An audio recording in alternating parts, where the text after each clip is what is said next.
नमस्कार मित्रों, मैं विकास शाक्य एक बार फिर से आप सबका स्वागत करता हूं अपने चैनल पर। और आज हम डिस्कस करने जा रहे हैं अध्याय 10 श्लोक नंबर 40, 41 और 42। ये 3 आखिरी श्लोक हैं। बहुत छोटा सा वीडियो होगा और इसके बाद ये चैप्टर समाप्त हो जाएगा। और अगले चैप्टर में 11वें चैप्टर में हम विराट रूप जो भगवान श्री कृष्ण ने अर्जुन को अपना दिखाया, उसकी व्याख्या की, उसके बारे में हम अगले वीडियो से डिस्कशन करना शुरू करेंगे। तो आइए देखते हैं। लेकिन इससे पहले हर बार की तरह मैं आपको बता देता हूं कि परा अपरा प्रकृति के 3 गुण 24 तत्व, उसके अलावा मुंडक उपनिषद, मांडुक्य उपनिषद, केन उपनिषद, ये 3 चीज़ें और 13वां और 14वां चैप्टर सबसे पहले भागवत गीता का आपको पढ़ लेना चाहिए। उसके बाद अगर आप भागवत गीता के किसी भी चैप्टर के किसी भी श्लोक को समझने का प्रयास करते हैं तो आपको कठिनाई नहीं आएगी। ये मेरा अपना व्यक्तिगत अनुभव है और आपको भी यही अनुभव होगा। ठीक है, मुझे पूरा विश्वास है। और अगर मेरा विश्वास गलत होता है तो मुझे क्षमा कीजिएगा। लेकिन अगर आप इन चीज़ों को ठीक से समझ लेते हैं तो आपको भागवत गीता के किसी भी श्लोक को समझने में, किसी भी चैप्टर में आपको परेशानी नहीं आएगी। जब तक कोई गुरु हमें चुन नहीं लेता, हमें इस लायक नहीं समझ लेता कि वो हमें दीक्षा दे, या हमारे गुरु से मुलाकात नहीं हो जाती, तब तक स्वाध्याय के उद्देश्य से हम भागवत गीता को इसी तरह से जारी रखते हैं।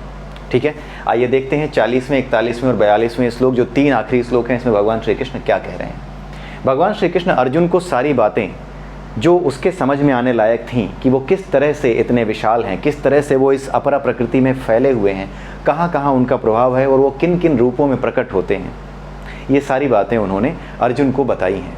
ठीक है, किस चीज़ की तुलना, किस महान चीज़ की तुलना उनसे की जाए कि उनकी महानता को समझा जा सके, वो सारी बातें भगवान श्री कृष्ण ने अर्जुन को इस चैप्टर में बताई। अब इन 3 श्लोकों में भगवान श्री कृष्ण सबसे पहले अर्जुन से ये कहते हैं कि मेरी दैवी विभूति का अंत नहीं है।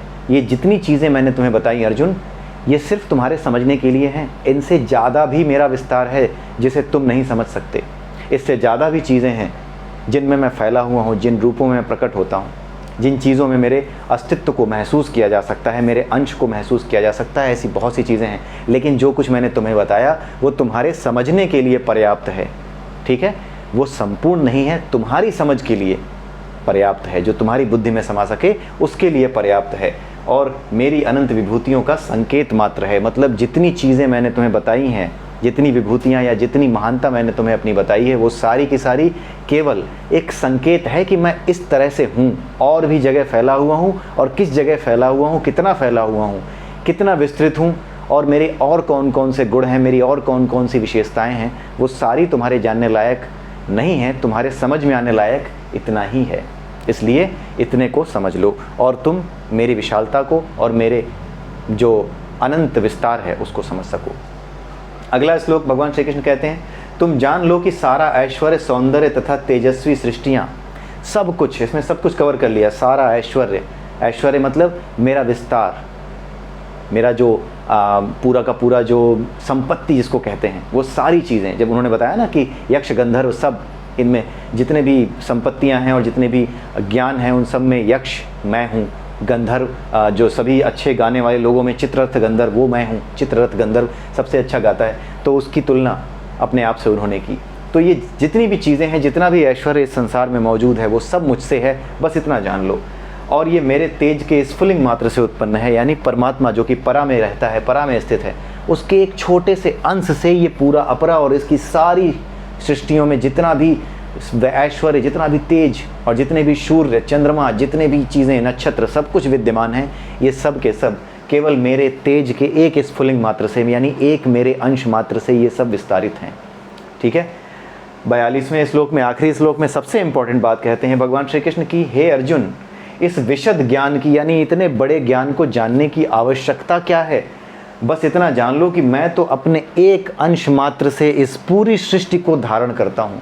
मेरा केवल एक अंश इस पूरी सृष्टि का निर्माण करता है, इसमें सभी गुणों को मिलाता है, इसमें सभी देवी देवताओं, जिनको हम देवी देवता कहते हैं, उन सभी एलिमेंट्स की रचना करता है। वो मेरा एक अंश मात्र है, वो मैं हूँ। ठीक है, यानी भगवान श्री कृष्ण कह रहे हैं ये कि वो मैं हूँ जो कि इन सभी चीज़ों का इस पूरे ब्रह्मांड में, इस अपरा सृष्टि में निर्माण करता है। ठीक है, और इसको धारण करता हूँ। धारण यानी इसकी धारण करने का मतलब क्या है, इसको अपनी संरक्षण में लेना, इसकी रक्षा करना, समय आने पर इसमें जो टूट फूट हुई है उसकी मरम्मत करना, ये है धारण करना। तो इस तरीके से वो इसको धारण करते हैं। यही भगवान श्री कृष्ण यहाँ बता रहे हैं। और इन 3 श्लोकों में उन्होंने सिर्फ यही बताया है कि ये समझ लो कि ये जितनी चीज़ें तुमने समझी हैं वो तो केवल एक छोटा सा अंश है, बहुत छोटी सी चीज़ तुम जान रहे हो, अगर इतनी चीज़ों के बारे में जान भी रहे हो तो। और कमाल की बात है कि हम उतना भी नहीं जान रहे होते जितना इस चैप्टर में बताया गया है। और उसको भी भगवान श्री कृष्ण कह रहे हैं तो बहुत छोटा सा है, अंश है एक। मैं तो और भी बड़ा हूँ, और भी विस्तारित हूँ, पता नहीं कहाँ कहाँ तक विस्तारित हूँ, उसे तुम्हारी नज़रें देख भी नहीं सकती, समझ भी नहीं सकती तुम्हारी बुद्धि उसे। तो ये चीज़ भगवान श्री कृष्ण इन 3 श्लोकों में समझाने का प्रयास कर रहे हैं। और इन 3 श्लोकों के साथ ये चैप्टर समाप्त होता है। अगला चैप्टर हम शुरू करेंगे विराट रूप, चैप्टर नंबर 11 भागवत गीता का, अगले वीडियो से। तब तक के लिए मुझे आज्ञा दीजिए। नमस्कार।